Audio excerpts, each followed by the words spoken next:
前台泥董事長辜成允日前突然辭世，15號喺國父紀念館舉辦追思音樂會，現場政商雲集，紛紛前來悼念。先至因為洩密案被起訴嘅前總統馬英九，依照既定行程同夫人周美青參加追思會，全程不發一語。前一日先至因為洩密案被起訴，前總統馬英九依照行程同夫人周美青參加前台泥董事長辜成允嘅追思音樂會。辜成允嘅母親辜嚴卓雲戴住太陽眼鏡，難掩傷心嘅情緒。辜成允嘅妹婿張安平代表上台致辭，講到辜成允嘅辭世，情緒激動。總統蔡英文亦都特別前來頒發褒揚令，由辜成允嘅大仔辜公海代表家屬領獎。辜成允嘅追思音樂會政商雲集，前副總統蕭萬長、前副總統吳敦義、前立法院長王金平等都到場致意。前總統馬英九因為洩密案被起訴，提告嘅民進黨團總召柯建銘第一時間回應，呢個係遲來嘅正義。而馬英九就親上火線回擊，強調佢係為咗避免世界級嘅醜聞曝光，處理後續危機，唔構成犯罪，一定會到法院為公理奮鬥到底。前總統馬英九被民進黨總召柯建銘控告涉嫌洩密，遭到檢方起訴。佢14號晏晝面色凝重出席公開活動，特別喺行程結束之後親上火線回應。這個案子被起訴，顯示關說司法個案的立委沒事，但是處理司法關說醜聞的人呢，卻被起訴。這真是公理何在？我一定會到法院為公理奮鬥到底。馬英九拉高分貝説明係為咗避免世界級嘅醜聞曝光，為咗處理後續危機，先至會揾前行政院長江宜樺同幕僚嚟會商。除咗為自己喊冤，亦都表達遺憾。由於呢一起洩密事件最後演變成馬王政爭，引發嘅政治效應極大。陷入關稅疑雲嘅柯建銘聽到馬英九被起訴，認為呢一個係遲來嘅正義，呼籲馬英九誠實認罪。前立法院長王金平就強調，心中坦然尊重司法。對於後續法庭嘅審理，馬英九強調佢對自己嘅清白有信心，會喺法庭上面詳細説明相關經過，因為危機處理唔應該構成犯罪，相信法院會做出正確嘅判決。南投縣長林明津要求縣府法制人員研議唔施行一例一休嘅可行性，認為一例一休已經重創觀光產業，唔止係業者，連勞方同消費者三方都係被害者。林明津亦都將串聯其他縣市，要求中央修法。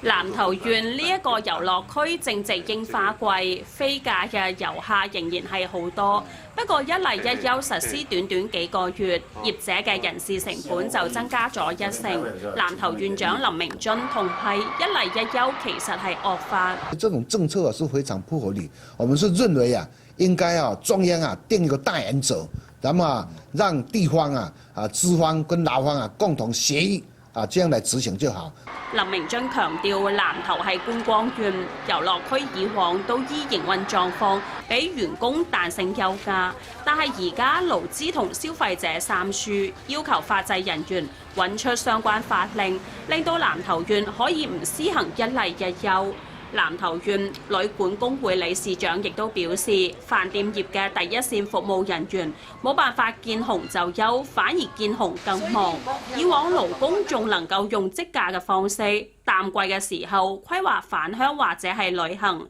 而家強制排休反而造成勞工困擾。反對一例一休，林明津開咗地方首長第一槍。佢講只係想要令到中央政府了解，咁樣嘅政策已經嚴重傷害民間。南投縣亦都會串聯其他縣市長，呼籲中央盡快修法。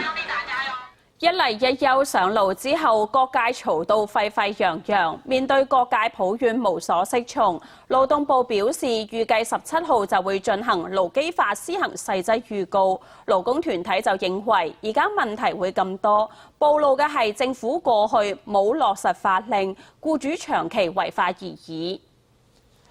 勞基法一例一休上路即將滿3個月，面對各界抱怨無所適從，勞動部表示預計17號就會進行勞基法施行細則預告，各界有意見都可以反映。勞動部將主動盤點各行各業問題，如果仍然有不足，再以函式補充。不過勞動部亦都認為，而家外界諸多疑問都唔係一例一休嘅問題，而係對勞基法唔熟悉。勞工團體亦都認為，我國2000年就實施週休2日，70%勞工都已經週休2日，而家只係法制化啫。問題咁多，暴露嘅係政府過去冇落實法令，僱主長期違法啫。一例一休上路之後，各界炒到沸沸揚揚。台灣勞工陣線協會秘書長孫友聯提醒，過去幾年過勞死頻傳，縮短工時、實施週休2日嘅修法目的，就係要避免悲劇再發生。為咗端正學術倫理，科技部新成立嘅研究誠信辦公室15號揭牌。科技部長陳良基表示，辦公室將會搜集國內外各種違反學術倫理嘅樣態，協助研究人員勿重蹈覆轍。針對台大論文造假案件，辦公室唔會介入處理，將會從旁協助。2、1，揭牌。科技部將原本打算設立嘅學術倫理辦公室改名為研究誠信辦公室，正式掛牌成立。部長陳良基表示，呢一個辦公室將會搜集國際學術界違反學術倫理嘅樣態，提供國內科研人員參考。陳良基強調，研究誠信辦公室並唔會直接參與違反學術倫理案件嘅調查，違反嘅案件仍然係由科技部嘅學術倫理調查委員會根據科技部學術倫理案件處理及審議要點進行調查。呢一次嘅台大郭明良團隊論文造假案，研究誠信辦公室只會從旁協助。部長表示，台大論文案已經要求當事人進行口頭仲有書面陳述，目前進入邀請外部專家委員出席，希望能夠喺1到2週之內完成審查。總統蔡英文13號到新竹參訪台灣車輛公司，了解公司組織、營運概況，仲有目前進行嘅重要專案。蔡英文期勉台車公司擔負起龍頭嘅角色，帶動周邊產業仲有就業機會嘅成長，為台灣經濟注入更多活力。蔡英文總統同交通部長賀陳旦嚟到新竹，了解軌道車輛國車國造嘅成果。蔡總統喺聽完台車公司簡報公司組織、營運概況以及目前進行嘅重要專案之後，表示台灣車輛公司係台灣唯一具有整合製造潛力嘅軌道車輛公司。台車公司有好嘅發展，將會帶動周邊產業同就業機會嘅成長，並且為台灣嘅經濟轉型挹注更多嘅活力。隨後，蔡英文總統喺交通部長賀陳旦以及台車公司董事長蔡黃郎等陪同下，巡視淡海輕軌、台中捷運烏人文化北屯線以及新北市環狀線電聯車嘅生產線、測試線，仲有廠房，並且親自試乘體驗 EMU800電聯車。總統表示，無論係新建系統，抑或係現有軌道運輸系統嘅優化，對於營造更友善嘅都市空間，都係好有幫助嘅建設。因此，目前規劃中嘅前瞻基礎建設計劃，亦都將軌道運輸列為重點項目。希望行政院配合市場同產業發展需求，規劃出整體軌道運輸產業發展嘅策略。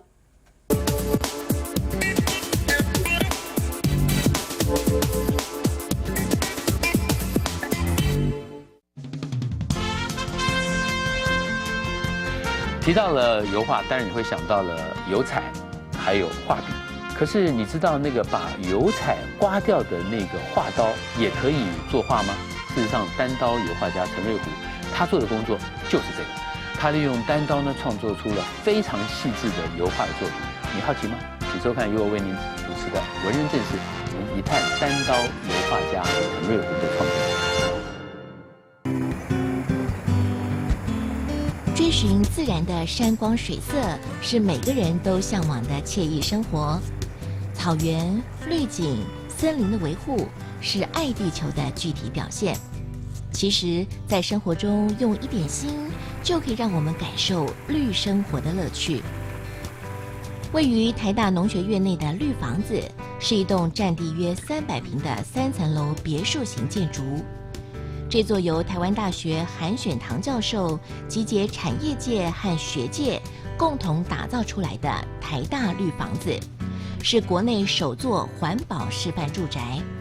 几乎各种绿建筑概念都在其中一一展现。目前已经成为集展示、教育、推广与研究功能于一身的绿建筑和生态庭园。建构绿房子最重要的就是要把握妥善运用能源和处理水资源2项重点。在节能方面，这栋建筑物从外观到室内装置都有特殊的设计，例如充满阳光和绿意的玻璃屋，同时兼顾美观与实用性。双层隔热及隔音玻璃、内倒窗、自然通风的烟囱效应设计、光触媒技术运用以及太阳能光纤灯，都是运用热与湿的调节处理和自然采光设计来呼应节能概念。在水资源方面，游泳池就兼具了运动及灭火的功能。另外，如生态池、雨水回收井等等，不只能保水省水，也能发挥水资源涵养与生态富裕的功能。这栋环保又兼顾美观舒适的理想住宅，让来参观的人都认为它是水泥丛林中的理想住家。而在绿房子前面的台大农场，不同季节呈现各异奇趣的乡野风貌。清风徐徐，绿房子有如童话中的小屋，真是令人悠然神往。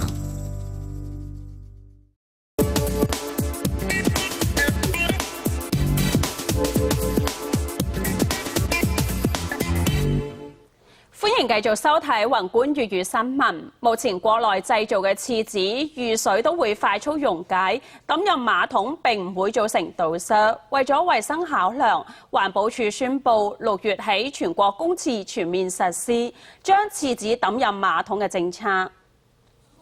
為咗話俾民眾知道廁紙抌入馬桶唔會有塞住嘅問題，環保署舉行記者會，當場做實驗，將廁紙抌入攪拌設備中，先至係幾秒就溶於水中，跟住能夠順利排入下水道，就係希望修正國人過去嘅觀念。環保署用實驗要民眾放心，可以直接抌，並且宣布從6月份開始，公廁全面實施廁紙抌馬桶嘅新措施。不過仲係要提醒民眾，能夠抌入馬桶嘅就只有短纖維嘅廁紙。為咗能夠順利推動，環保署亦都邀請造紙同衛浴工會、交通運輸以及旅館業者共同簽署自願性宣言配合。造紙業者亦都表示，未來配合政策，會同下游廠商溝通，將公共廁所自動販賣機嘅嗰啲面紙，全部都換成可以沖入馬桶嘅廁紙。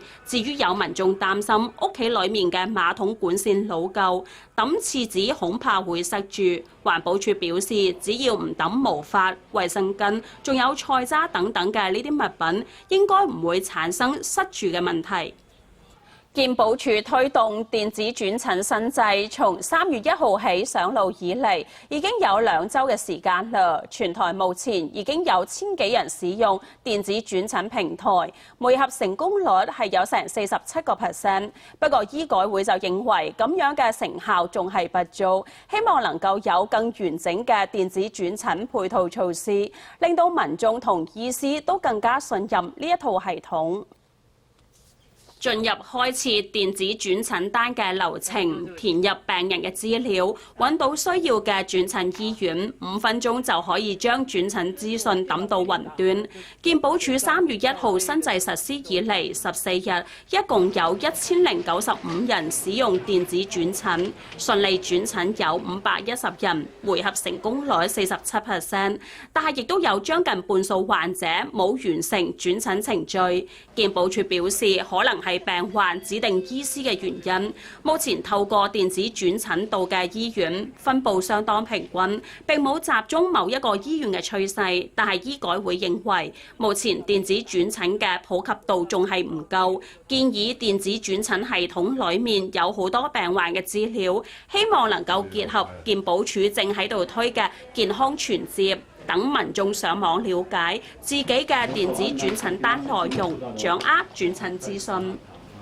根據國研院嘅最新調查報告顯示，有高達33%嘅博士表示，如果有機會嘅話，願意前往海外工作，其中係以前往美國、中國居多，而主要嘅原因係國內嘅就業環境唔理想，而海外高薪，就業環境比較好。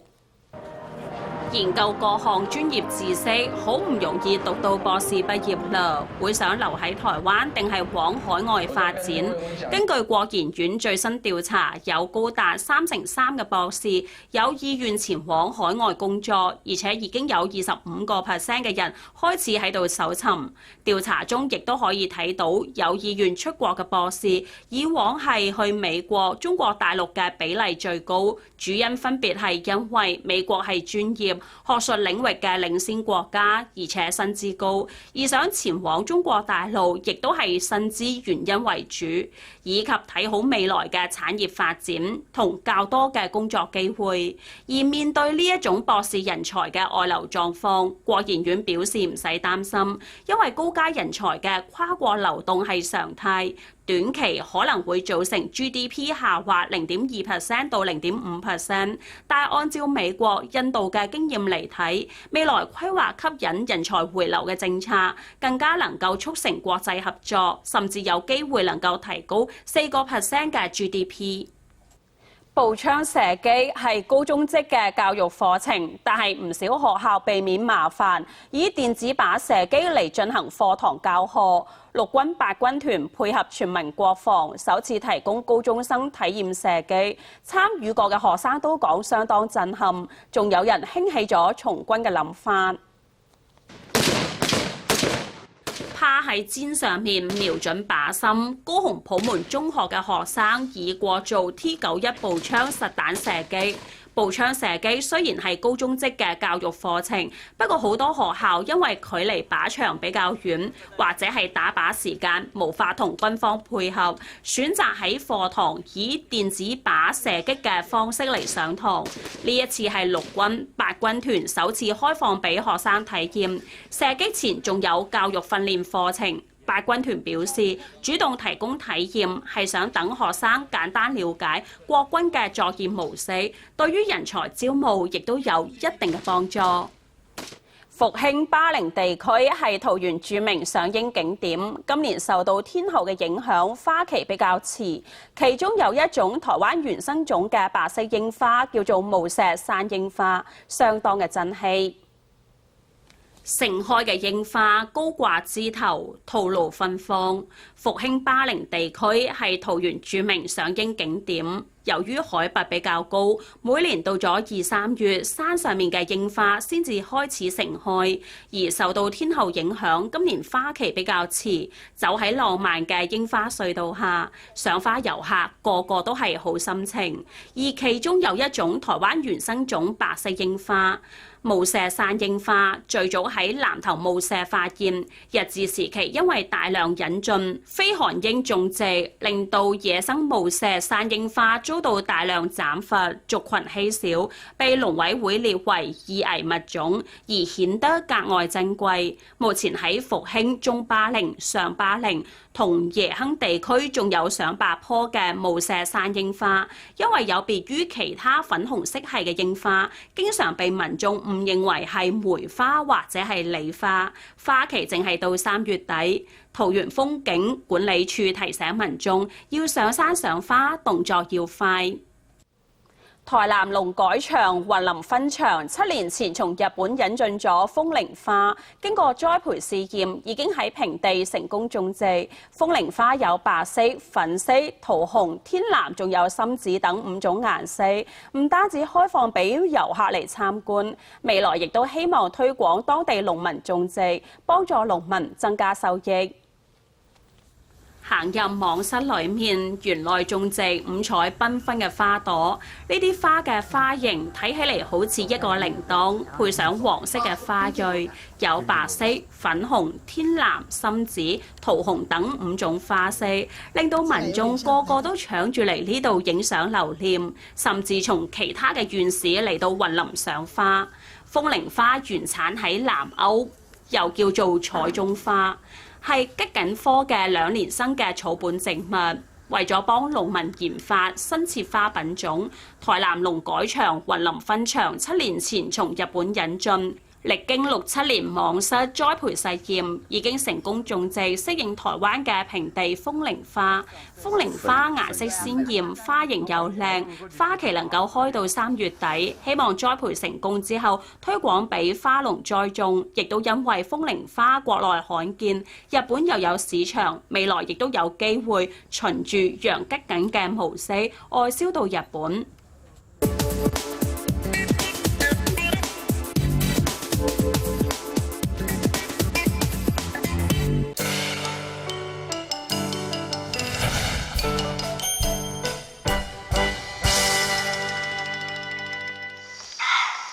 人类的文化和历史决定于生态环境，而气候变迁与动植物生态更和人类的存亡息息相关。位于新北市乌来与宜兰圆山交界处的福山植物园，就是一个自然资源永续利用的实例。福山植物园成立之初是为了探讨森林生态系的组成与功能，也就因为这样，在这里孕育出多样的生态物种。透过游客入园管制，让他们安然居住在福山植物园中。我们国内有世界知名的3大植物园，福山植物园是其中一个。当然，我们植物园初期来说是以植物为重。那植物为重，因为这边是张力的一个很重要的一个据点，所以说樟科、蝌蚪科在这边是很重要的。除了这2个以外，我们有关动物方面，最常见的是山羌。其实比较正确来说，应该叫它叫台湾山羌，因为它应该是已经山羌里面再分化出来，是一种亚种。平时生性害羞的山羌，在园区内变成常见的物种。台湾山羌是冰河时期后海平面上升，当时台湾与欧亚大陆的陆地连接消失，原生在台湾小型鹿的后代，进而独立演化成台湾的特有亚种。除了山羌外，园中台湾猕猴也是这里的常住居民，而少见的蓝腹鹇更是这里的常客。蓝腹鹇俗称台湾山鸡，是台湾特有种雉科里羽色最艳丽的，分布在海拔2300公尺以下的山区，生性安静隐秘，只有在清晨或黄昏才能够观察到它在森林小径中觅食。而这样难得一见的情景，在福山植物园也看得到。福山植物园生态研究的目的是为了让人们了解台湾拥有这些丰富优美的动植物，透过人与动物们平静的相遇，感受生命的悸动。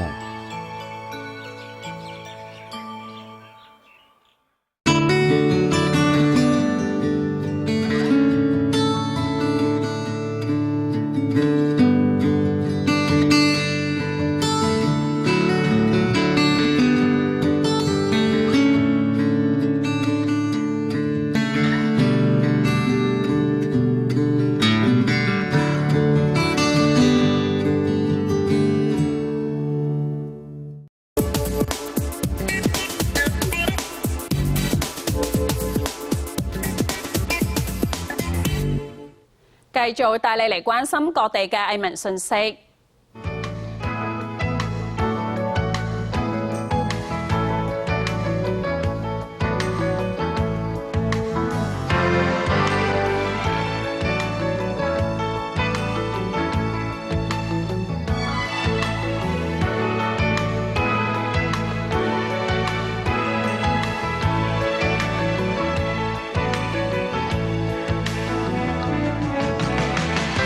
嘅粵語新聞已經播報完畢，多謝大家收睇，下次再會。